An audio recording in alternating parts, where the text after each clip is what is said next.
Good morning to everyone, teachers and students alike.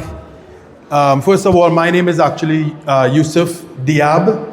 I am the director of the Tobago Islamic Learning Center here in Tobago and also the Imam of the mosque in Crown Point. That is the Masjid Abdullah ibn Abbaas in Crown Point, Tobago.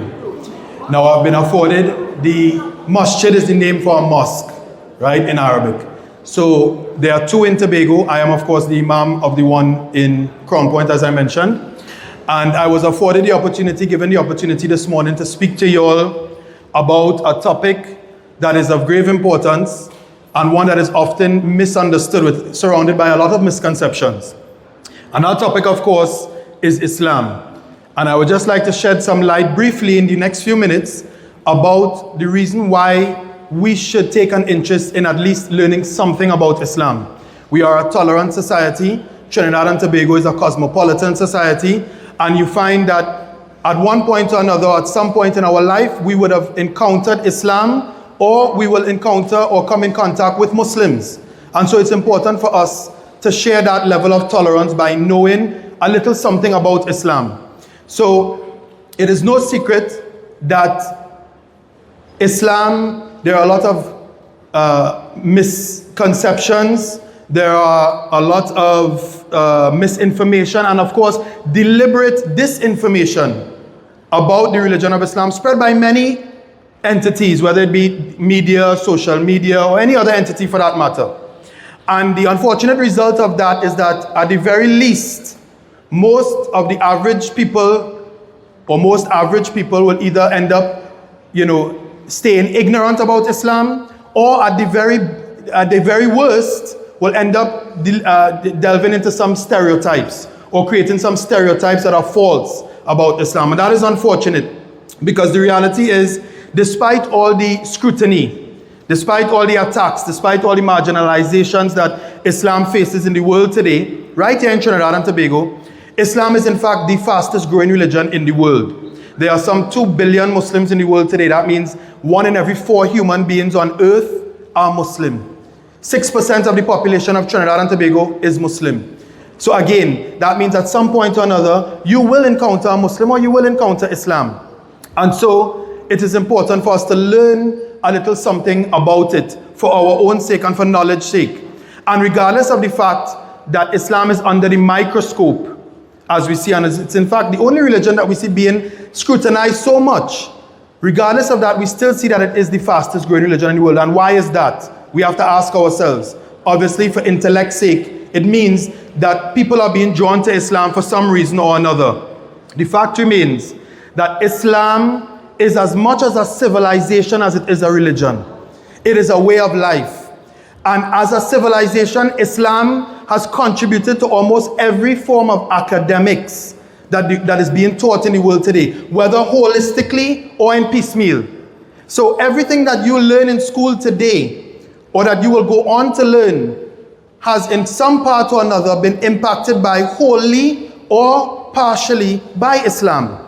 Because the Islamic religion, the religion of Islam and the Muslims, the religion itself, has a strong propensity for knowledge.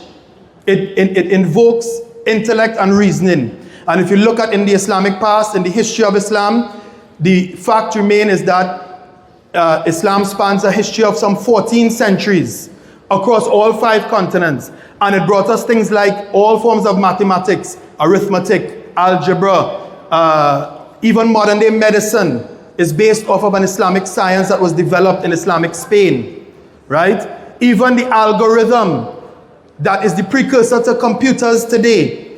So we could go so far as to say that without the Islamic history and Islamic civilization, we would not have computers today. You would not have your cell phones that you use today so much, if it were not for the Islamic civilization that brought us these things, right? So it is important, as I mentioned, if many of you here I don't know if we have the graduating classes here, many of you here eventually at some point or another will graduate, and you will go on to universities, whether it be in the US or the UK or Europe or wherever it may be, or perhaps you may end up in the Middle East.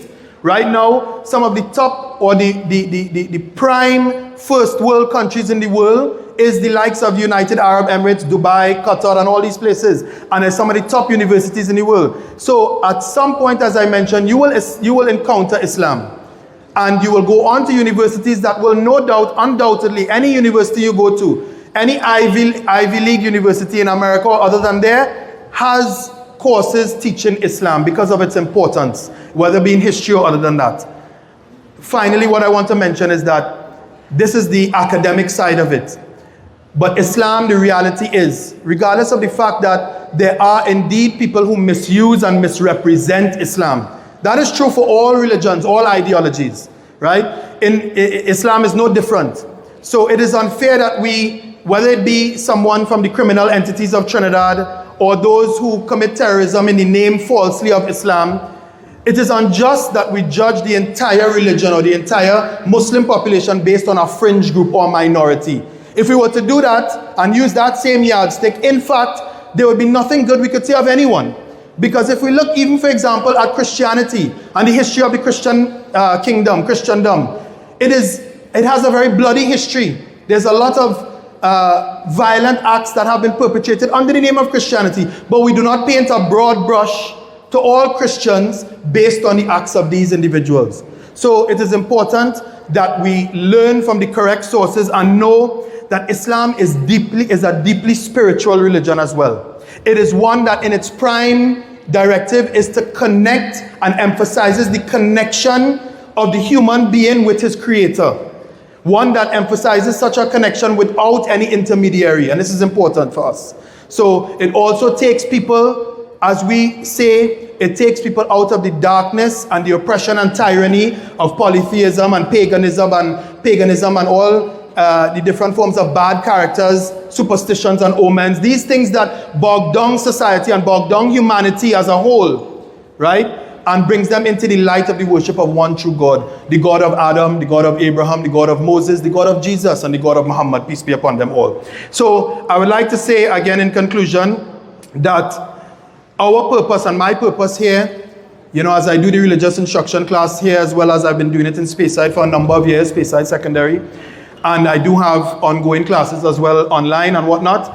Our purpose is nothing more than to merely present to you the facts, for you to make your own judgments. And again, for the sake of knowledge. And I implore you that just have some courage and, shed some of the biases that you may have grown up with or that you hear from entities that have no right to speak on behalf of Islam.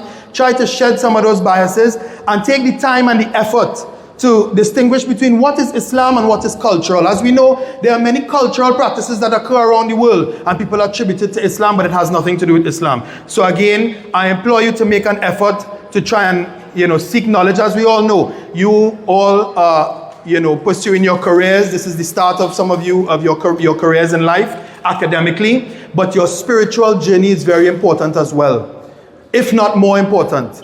And therefore, you should keep your mind and your heart open to all the possibilities and all the options. And do an honest research based on facts, not propaganda masquerading as facts.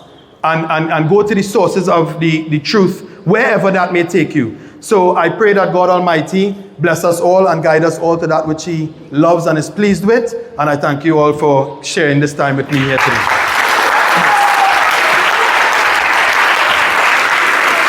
Thanks, Mr.